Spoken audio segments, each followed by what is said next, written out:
환영합니다. 인간관계를 예술로 만들어가는 사람 공부방입니다. 혹시 이런 경험 있지 않으세요? 어떤 사람은 별말 없어도 편한데 어떤 사람은 만나고 나면 왜 이렇게 마음이 불편할까? 이런 경험 말입니다. 분명 겉으로는 웃으면서 이야기 나눴는데 집에 돌아와서 계속 그 사람 생각이 납니다. 뭔가 찝찝하고 뭔가 석연치 않고 그런데 딱 꼬집어 말할 수는 없습니다. 그냥 느낌이 그래 이렇게밖에 설명할 수가 없습니다. 우리는 지금까지 참 많은 사람을 만나왔습니다. 직장에서, 동네에서, 친척 모임에서, 동창회에서, 교회나 성당이나 절에서도 말입니다. 그 중에는 좋은 사람도 있었고, 그냥 스쳐 지나간 사람도 있었고, 지금 생각해도 왜 그렇게 오래 참고 만났나 싶은 사람들도 있습니다. 그런데요, 신기한 건 이겁니다. 그 사람이 나쁜 사람인지 좋은 사람인지 우리 몸은 이미 알고 있었다는 겁니다. 말로는 설명 못해도 가슴 한쪽이 답답하거나 왠지 모르게 피곤하거나 만나고 나면 기운이 쭉 빠지거나 그런 신호들 말입니다. 어떤 사람은 말은 되게 예의 바르게 하는데 눈빛이 차갑습니다. 어떤 사람은 웃는데 그 웃음이 진짜 같지가 않습니다. 어떤 사람은 친절한 척 하는데 손짓 하나하나가 불편합니다. 우리가 느꼈던 그 불편함, 그건 착각이 아니었습니다. 그건 오랜 세월 사람을 만나면서 우리 몸이 체득한 촉이라고 할까요? 그 신호를 무시하고 계속 만나다 보면 결국 상처받는 건 나 자신이죠. 그래서 중요한 건 이겁니다. 사람은 말로는 거짓말을 할 수 있지만 행동에서는 티가 난다는 것입니다. 거짓말하면 행동에서 어색해지기 때문이죠. 그래서 말보다 행동의 신호를 봐야 합니다. 눈빛, 말투, 손짓, 표정, 작은 습관 하나하나에 그 사람의 진짜 모습이 다 들어있기 때문입니다. 오늘은 그 행동 신호들을 하나씩 짚어보려 합니다.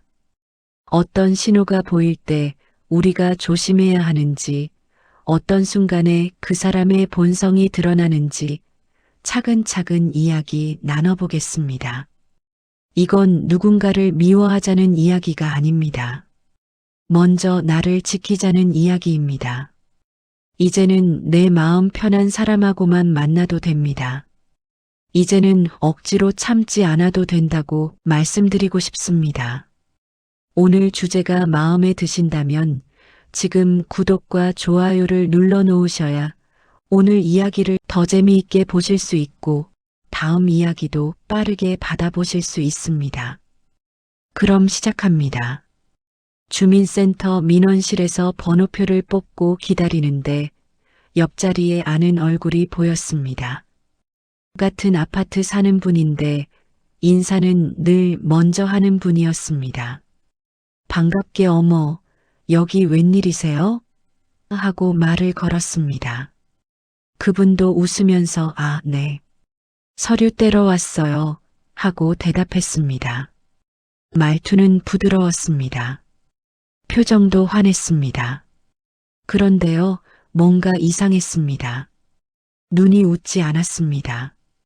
입은 웃는데 눈은 차가웠습니다. 눈동자가 나를 보는 게 아니라 나를 스쳐 지나갔습니다. 물론 저도 성형 기초 상식쯤은 알고 있습니다. 보톡스를 맞으면 눈이 웃지 않는다고 하더군요.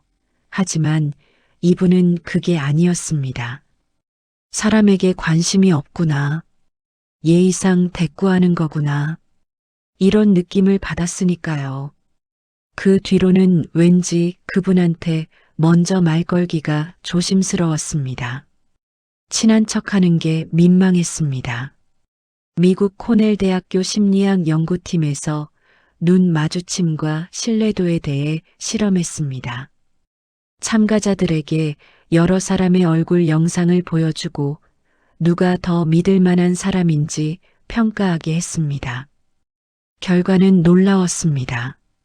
눈을 3초 이상 마주치는 사람은 신뢰도가 73%까지 올라갔습니다.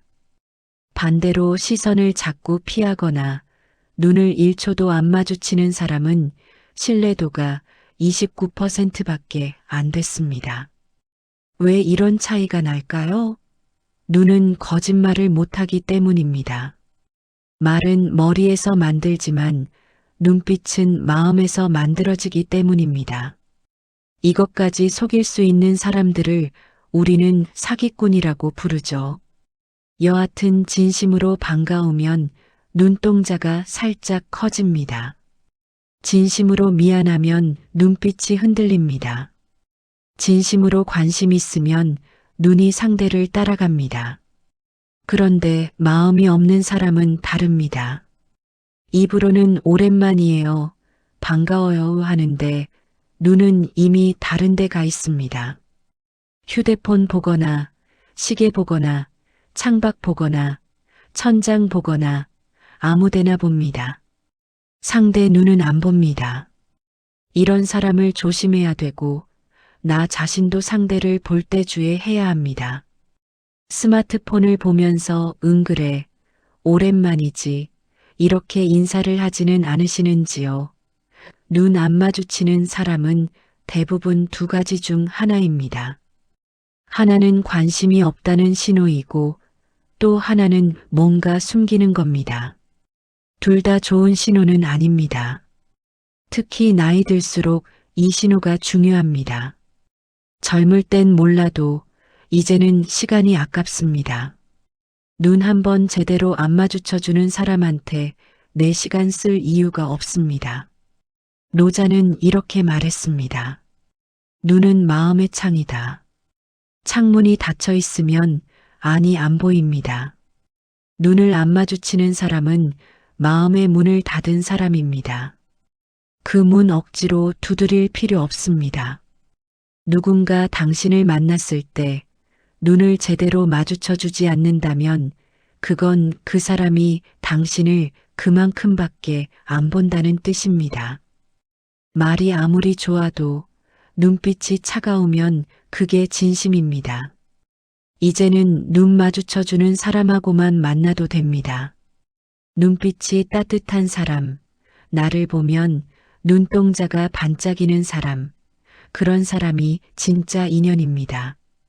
나머지는 그냥 스쳐가는 사람입니다. 억지로 붙잡을 필요 없습니다. 다음 이야기는 더 재밌습니다. 동창의 식당 테이블에서였습니다. 오랜만에 만난 친구들끼리 옛날 이야기하며 웃고 떠들었습니다. 그런데 한 친구가 계속 신경 쓰였습니다. 말은 친절하게 하는데 뭔가 찝찝했습니다. 아이고, 그때 힘들었겠네요 하면서도 목소리가 평평했습니다.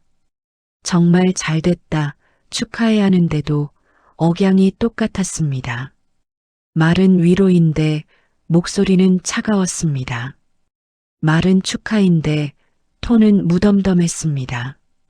나중에 집에 돌아와서도 계속 그 친구 생각이 났습니다. 말은 다 좋은 말이었는데 왜 이렇게 기분이 안 좋을까요? 그건 말투 때문이었습니다. 말의 내용이 아니라 말하는 방식이 문제였습니다. UCLA 심리학과 엘버트 메라비언 교수가 유명한 연구를 했습니다. 사람이 다른 사람의 감정을 판단할 때 실제 말의 내용은 7%밖에 영향을 안 줍니다. 목소리 톤이 38%, 표정이나 몸짓이 55%입니다. 쉽게 말해서요, 우리는 말을 듣는 게 아니라 목소리를 듣습니다. 괜찮아요라고 말해도 그 말을 어떻게 하느냐에 따라 진짜 괜찮은 건지 괜찮은 척하는 건지 다 들립니다. 솔직히 인생을 살 만큼 살았으니 이 정도는 느낌으로도 알고 있는 거 아니겠습니까? 맞습니다. 말투가 차가운 사람은 대부분 마음도 차갑다고 합니다. 말은 예의 바르게 하는데 억양이 날카롭습니다. 말은 부드러운데 목소리가 쏘아붙입니다. 이런 사람은 겉으로는 착한 척하지만 속으로는 당신을 무시하고 있습니다. 특히 조심해야 할 말투가 있습니다. 그럴 줄 알았어요. 제가 뭐라고 했죠? 원래 그런 거예요. 이런 말투입니다. 이건 위로가 아닙니다. 이건 은근한 비난입니다. 당신이 잘못했다는 걸 애둘러 말하는 겁니다. 또 하나 있습니다. 제 말이 그 말이에요. 그게 그거죠. 뭐 어때요? 이런 말투도 조심해야 합니다. 이건 당신 이야기를 대충 듣고 있다는 신호입니다. 관심 없다는 뜻입니다. 장자는 이렇게 말했습니다. 말은 바람일 뿐이다. 말하는 자는 말이 있으나 그 말이 무엇을 가리키는지는 정해진 게 없다. 말 자체는 중요하지 않습니다. 그 말 속에 담긴 마음, 즉 톤이 진심이란 뜻입니다.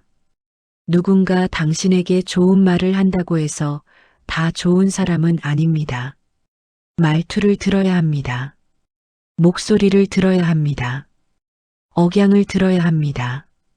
거기에 진심이 있는지 없는지 귀가 다 압니다. 이제는 말투 따뜻한 사람하고만 만나도 됩니다. 말할 때 목소리가 부드러운 사람, 당신 이야기 들을 때 억양이 살아있는 사람, 그런 사람이 진짜입니다. 말은 좋은데 목소리가 차가운 사람, 그런 사람은 멀리하는 게 맞습니다. 당신 마음 상하게 할 이유 없습니다. 아파트 정자에서 차 한 잔 마시고 있었습니다. 옆에 앉은 분이 자꾸 눈에 들어왔습니다. 말은 정말 점잖게 하시는데 손이 계속 움직였습니다. 바닥을 톡톡 두드리고 컵을 빙글빙글 돌리고 핸드폰을 만지작거렸습니다. 대화 상대가 이야기하는데도 그분 손은 가만히 있질 않았습니다. 뭔가 불안해 보였습니다. 듣고는 있는데 마음은 딴 데 가 있는 것 같았습니다. 말로는 그래요, 맞아요 하는데 손은 빨리 끝났으면 좋겠어요 하고 말하는 것 같았습니다. 집에 오는 길에 생각했습니다. 저분은 왜 저렇게 손을 못 가만히 두실까? 그리고 문득 깨달았습니다. 손은 마음의 속도를 보여줍니다. 마음이 불편하면 손도 불편하게 움직입니다. 영국 맨체스터 대학교 심리학과 제프리 비티 교수 연구팀이 손짓과 심리 상태의 관계를 연구했습니다. 거짓말하는 사람들의 손 움직임을 분석했더니 진실을 말할 때보다 손짓이 42% 더 많았습니다. 특히 얼굴이나 목을 만지는 행동이 3배 이상 증가했습니다. 왜 그럴까요? 불안하면 몸이 먼저 반응합니다. 마음이 편하지 않으면 손이 그걸 표현합니다. 코를 만지고 귀를 만지고 목덜미를 긁고 손가락을 꼬고 뭔가를 계속 만집니다. 이건 거짓말의 신호이기도 하지만 불편함의 신호이기도 합니다. 손을 주머니에 넣고 이야기하는 사람도 조심해야 합니다. 이건 방어 자세입니다. 나는 당신한테 마음 열 생각 없어요 하는 몸의 언어입니다. 팔짱 끼고 이야기하는 것도 마찬가지입니다. 이건 나는 당신 말에 동의 안 해요 하는 신호입니다. 반대로 손을 자연스럽게 움직이면서 이야기하는 사람은 마음이 편합니다. 손바닥을 보이면서 말하는 사람은 숨길 게 없습니다. 손으로 당신 팔을 살짝 건드리는 사람은 당신을 편하게 생각합니다. 그런데요, 손짓이 너무 큰 사람도 문제입니다. 말할 때마다 손을 휘젓고 팔을 크게 벌리고 테이블을 치고 이런 사람은 자기 이야기만 하려는 사람입니다. 상대방 공간을 침범하는 겁니다. 이것도 일종의 폭력입니다. 쇼펜하우어는 이렇게 말했습니다. 몸짓은 말보다 정직하다. 입으로는 얼마든지 꾸며낼 수 있지만 손은 거짓말을 못합니다. 손은 지금 이 순간 마음이 어떤지를 정직하게 보여줍니다. 누군가 당신과 이야기할 때 손을 가만히 못 두고 계속 뭔가를 만진다면 그 사람은 지금 불편한 겁니다. 당신과의 대화가 불편하거나 지금 하는 말이 진심이 아니거나 빨리 자리를 뜨고 싶거나 그런 겁니다. 이제는 손짓 편한 사람하고만 만나도 됩니다. 손을 자연스럽게 움직이는 사람, 당신 이야기 들을 때 손이 편안한 사람, 그런 사람이 진짜 편한 사람입니다. 손이 불안한 사람, 손짓이 공격적인 사람, 그런 사람 옆에 있으면 당신도 불안해집니다. 그럴 필요 없습니다. 아파트 엘리베이터에서였습니다. 같은 층 사는 분과 마주쳤습니다. 안녕하세요 인사하니까 그분도 네, 안녕하세요 하고 웃으셨습니다. 그런데 그 웃음이 이상했습니다. 입은 웃는데 눈가에 주름이 안 생겼습니다. 입꼬리만 올라가고 눈은 그대로였습니다. 엘리베이터 문이 닫히고 나서도 그 표정이 자꾸 생각났습니다. 뭔가 어색했습니다. 웃긴 웃었는데 진짜 웃음 같지 않았습니다. 마치 연습한 것처럼 의무적으로 웃는 것처럼 느껴졌습니다. 며칠 뒤 또 마주쳤습니다. 이번엔 좀 더 자세히 봤습니다. 역시나였습니다. 입은 웃는데 이마는 굳어 있었습니다. 뺨은 올라가는데 눈은 차갑게 서 있었습니다. 그때 알았습니다. 그때 확실히 알았습니다. 이분은 눈가에 보톡스 맞았구나. 이런 경우는 예외겠지요. 하지만 이건 확실히 알고 계셔야 합니다. 샌프란시스코 캘리포니아 대학교 폴 에크먼 교수가 평생을 걸고 표정 연구를 했습니다. 그가 발견한 게 미세 표정입니다. 사람이 거짓 감정을 보일 때 얼굴에 0.2초 동안 진짜 감정이 스쳐 지나갑니다. 진짜 웃음과 가짜 웃음의 차이도 밝혀냈습니다. 진짜 웃음은 눈가에 주름이 생기고 눈 주변 근육이 움직입니다.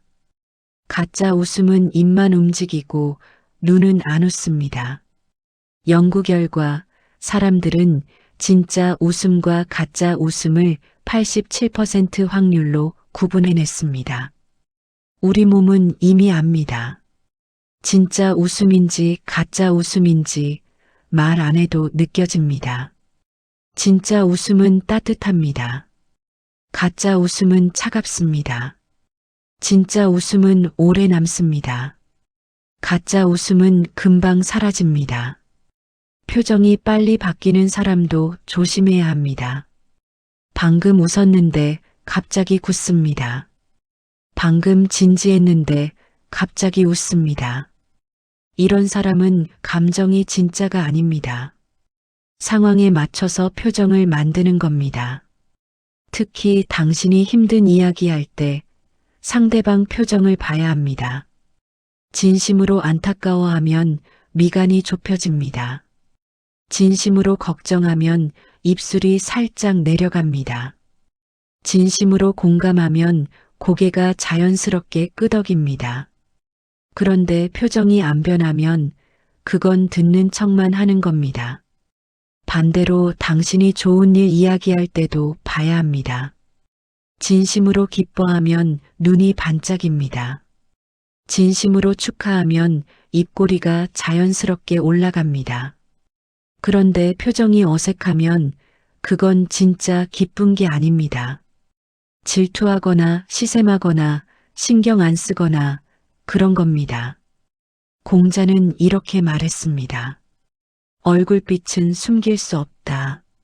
아무리 표정을 꾸며도 진짜 마음은 어딘가에 새어나옵니다. 눈빛이든 미간이든 입꼬리든 어딘가에서 진실이 드러납니다.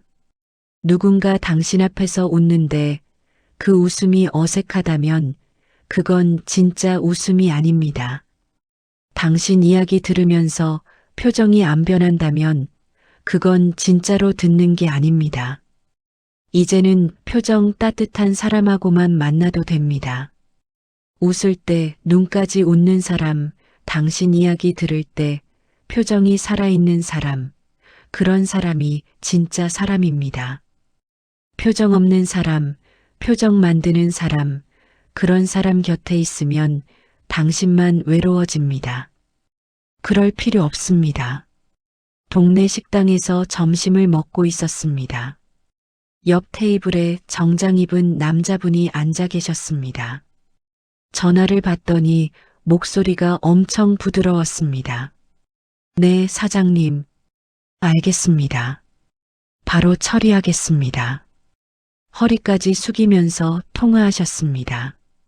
그런데 전화 끊자마자 달라졌습니다. 식당 사장님 부르는 목소리가 완전히 달랐습니다. 여기요. 물 좀 갖다 주세요.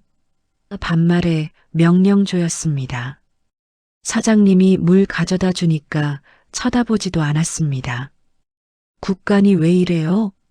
짜요. 컵소리 나게 탁 놓으셨습니다. 그 순간 알았습니다. 이 사람은 위아래를 가리는 사람이구나. 윗사람한테는 한없이 낮고 아랫사람한테는 한없이 높은 사람이구나. 미국 스탠퍼드 대학교 사회심리학과 연구팀이 흥미로운 실험을 했습니다. 참가자들에게 가상의 회사에서 상사, 동료, 부하 직원과 대화하는 상황을 만들었습니다. 그리고 각 상황에서 말투와 태도, 변화를 측정했습니다. 결과는 충격적이었습니다. 참가자의 68%가 상사한테는 존댓말과 공손한 태도를 보였지만 부하 직원한테는 반말과 명령조를 사용했습니다. 더 놀라운 건 이런 태도 차이가 큰 사람일수록 공감 능력 테스트에서 낮은 점수를 받았다는 겁니다. 사람의 진짜 모습은 약자 앞에서 나옵니다. 힘센 사람 앞에서 착한 건 누구나 할 수 있습니다. 그건 착한 게 아니라 계산입니다. 손해 안 보려고 조심하는 겁니다. 그런데 약한 사람 앞에서는 다릅니다. 식당 직원, 경비 아저씨, 청소하는 분, 택배 기사님, 이런 분들한테 어떻게 대하는지 보면 그 사람 본성이 보입니다. 이 사람들한테 함부로 하는 사람은 언젠가 당신한테도 함부로 합니다. 지금은 당신이 필요하니까 잘하는 것뿐입니다. 특히 조심해야 할 사람이 있습니다. 윗사람 앞에서는 웃다가 아랫사람 앞에서는 인상 쓰는 사람입니다. 손님 왔을 때는 친절하다가 손님 가면 직원한테 소리 지르는 사람입니다. 밖에서는 신사인데 집에서는 가족한테 막대하는 사람입니다. 이런 사람의 특징이 있습니다. 자기보다 약한 사람을 사람으로 안 봅니다. 도구로 봅니다. 그래서 함부로 대해도 된다고 생각합니다. 이런 사람은 인격이 없는 사람입니다. 반대로 진짜 좋은 사람은 누구한테나 똑같습니다. 사장님한테나 청소하는 분한테나 목소리 톤이 같습니다. 귀한 손님한테나 택배 기사님한테나 고맙다는 말을 합니다. 이런 사람이 진짜 교양 있는 사람입니다. 몽테뉴는 이렇게 말했습니다. 하인을 어떻게 대하는지 보면 그 사람의 품격을 알 수 있다. 약자를 대하는 태도가 곧 그 사람의 진짜 수준입니다. 누군가 당신한테 잘해준다고 해서 다 좋은 사람은 아닙니다. 그 사람이 약한 사람한테 어떻게 하는지 봐야 합니다. 식당에서, 엘리베이터에서, 길에서 약한 사람 만났을 때 태도를 봐야 합니다. 이제는 약자한테도 따뜻한 사람하고만 만나도 됩니다. 누구한테나 존중하는 사람, 누구한테나 친절한 사람, 그런 사람이 진짜 좋은 사람입니다. 약자한테 함부로 하는 사람, 그런 사람은 언젠가 당신한테도 그럴 겁니다. 미리 거리 두는 게 맞습니다. 당신이 상처받을 이유 없습니다. 가족 모임 자리였습니다. 친척 중 한 분이 실수로 조카 옷에 국을 쏟았습니다. 조카 어머니 얼굴이 굳었습니다. 새 옷이었거든요. 그런데 그 친척분 반응이 기가 막혔습니다. 아이고, 미안해. 근데 애가 갑자기 움직여서 그랬잖아. 사과는 했는데 뒤에 변명이 붙었습니다. 원래 애들은 조심해야 하는 건데. 한숨까지 쉬셨습니다. 요즘 옷은 다 빨면 되잖아. 왜 그렇게 예민하게 굴어? 조카 어머니는 아무 말도 안 했습니다. 그냥 물티슈로 옷 닦아주고 자리에서 일어났습니다. 그날 이후로 그 친척분 만나는 자리에 안 나오십니다. 사과하는 방식을 보면 그 사람의 인격이 보입니다. 진짜 사과는 깔끔합니다. 죄송합니다 한마디면 됩니다.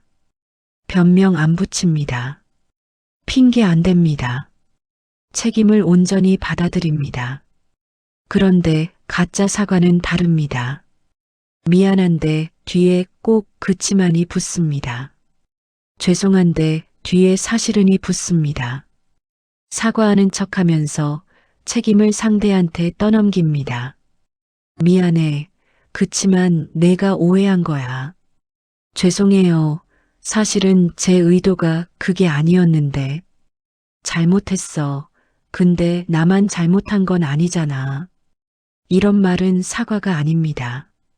이건 공격입니다. 더 나쁜 사과도 있습니다. 기분 나빴으면 미안해. 이건 최악입니다.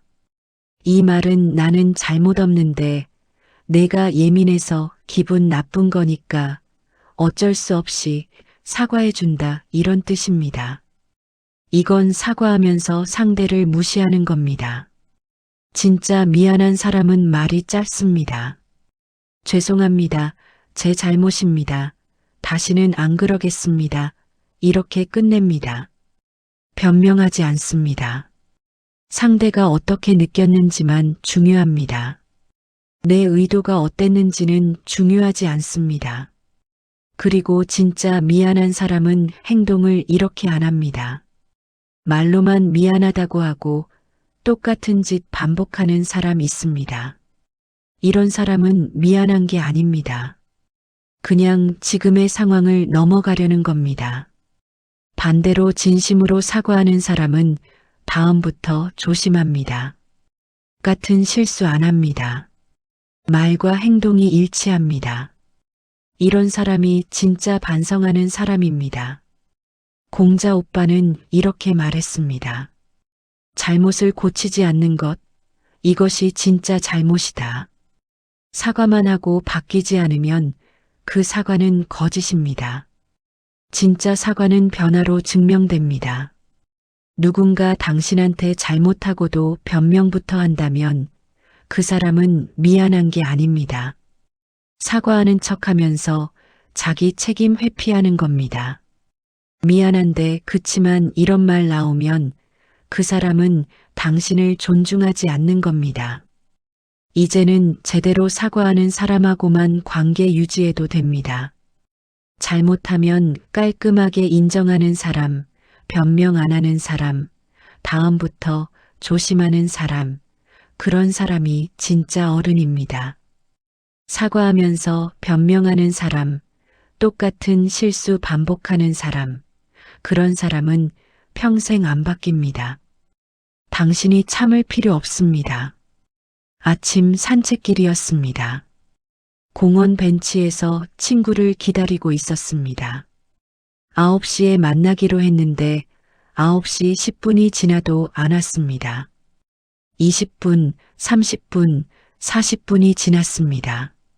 전화했더니 미안. 지금 나가려던 참이었어. 금방 갈게. 1시간을 기다렸습니다. 겨우 도착해서는 미안. 집에 일이 좀 있었어 하고 웃으셨습니다. 그런데 사과하는 표정이 가벼웠습니다. 미안한 것 같지 않았습니다. 당연하다는 듯이 이해하지? 하는 얼굴이었습니다. 그날 이후로 그 친구하고는 약속 안 잡습니다. 한두 번도 아니고 만날 때마다 늦습니다. 처음엔 이해했습니다.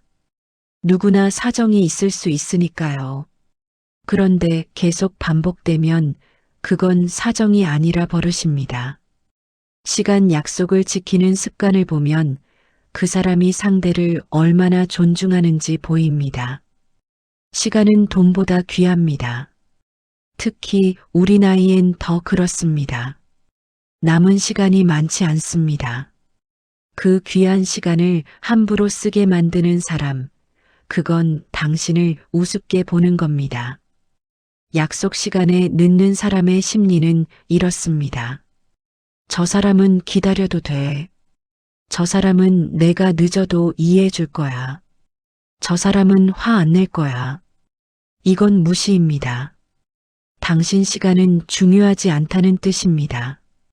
더 나쁜 건 늦고도 미안해하지 않는 사람입니다. 차가 막혀서 급한 일이 생겨서 깜빡했어. 변명만 늘어놓습니다. 그리고 좀 기다린 거 가지고 그래. 이렇게 나옵니다. 기다린 사람 마음은 생각 안 합니다. 진짜 예의 있는 사람은 다릅니다. 약속 시간보다 일찍 나옵니다. 혹시 늦을 것 같으면 미리 연락합니다. 죄송한데 10분 정도 늦을 것 같아요. 괜찮으세요? 이렇게 양해를 구합니다. 도착하면 진심으로 사과합니다. 기다리게 해서 정말 죄송합니다. 이런 사람은 상대 시간을 존중하는 사람입니다. 상대를 배려하는 사람입니다. 약속을 중요하게 생각하는 사람입니다. 이런 사람이 진짜 교양 있는 사람입니다. 반대로 맨날 늦는 사람은 자기밖에 모르는 사람입니다. 자기 시간만 중요한 사람입니다. 상대가 얼마나 기다렸는지, 얼마나 답답했는지 생각 안 합니다. 이런 사람은 다른 것도 함부로 합니다. 시간뿐만 아니라 약속도, 말도, 마음도 함부로 합니다. 노자는 이렇게 말했습니다. 믿음이 부족하면 믿음을 얻지 못한다. 약속 안 지키는 사람은 신뢰를 잃습니다. 한두 번 늦는 건 실수지만 계속 늦는 건 성격입니다. 고칠 생각이 없는 겁니다. 누군가 당신과의 약속 시간을 자꾸 어긴다면 그 사람은 당신을 가볍게 보는 겁니다. 기다려도 되는 사람 취급하는 겁니다. 늦고도 미안해하지 않는다면 그건 당신을 무시하는 겁니다. 이제는 시간 약속 지키는 사람하고만 만나도 됩니다. 약속 시간 지키는 사람, 늦으면 미안해하는 사람, 상대 시간 존중하는 사람, 그런 사람이 진짜 믿을 만한 사람입니다. 맨날 늦는 사람, 늦고도 대수롭지 않게 생각하는 사람, 그런 사람은 당신 인생에서 빼도 됩니다. 당신 시간이 더 소중합니다. 오늘 준비한 영상은 여기까지입니다. 영상이 도움되셨다면 구독, 좋아요, 알림 설정을 꼭 부탁드립니다. 댓글로도 참여해주세요. 오늘 이야기가 도움되었다면 1번, 아직 모르겠다면 2번을 써주시면 다음 영상 제작에 여러분의 댓글 의견에 반영하려고 합니다. 여러분 마음에 와닿는 이야기들을 가지고 또 찾아뵙겠습니다. 지금까지 사람 공부방이었습니다. 고맙습니다.